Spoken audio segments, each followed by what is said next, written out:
Hey guys, this is Indu here. Hope all are fine at home.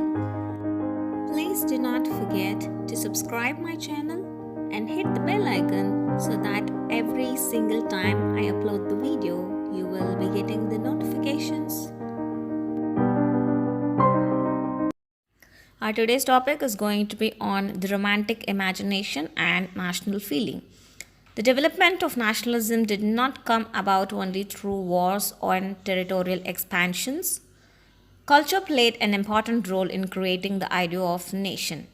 Art, poetry, stories, music helped express and shape nationalistic feeling.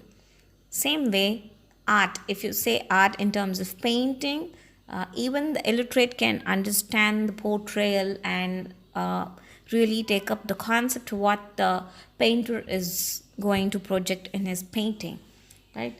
So, in such a way, people have been inducted in their national feeling through culture in terms of art, poetry, stories, and all that. So, like how people have been shaped with their opinion using these keys.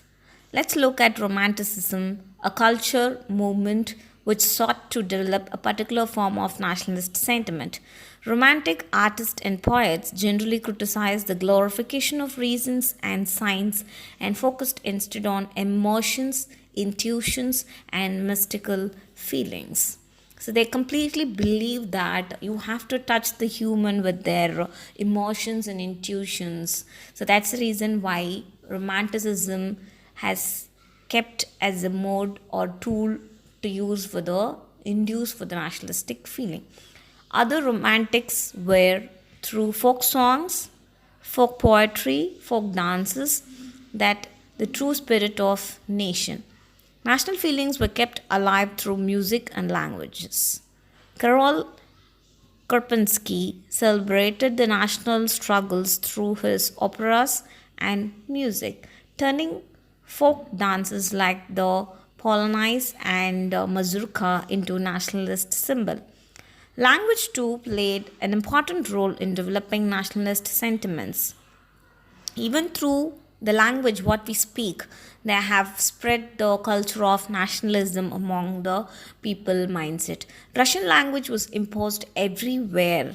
Many members of the clergy in Poland began to use language as a weapon of national resistance.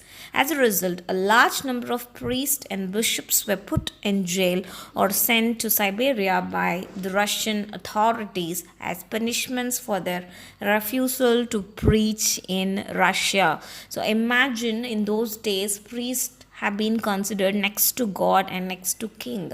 So if they were given such importance, even the priests were jailed because of not using a particular language. So you can imagine what is the intensity of culture and language played in influencing the mindset of the people in those days.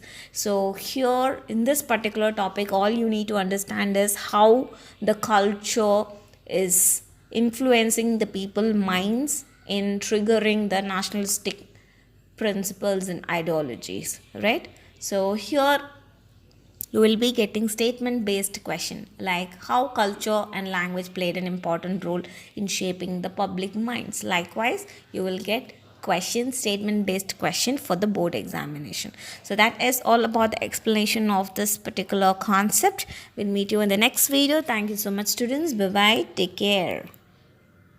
Students, also do visit our channel for other concepts of the same chapter and get use of it. Thank you so much. Take care. Bye bye.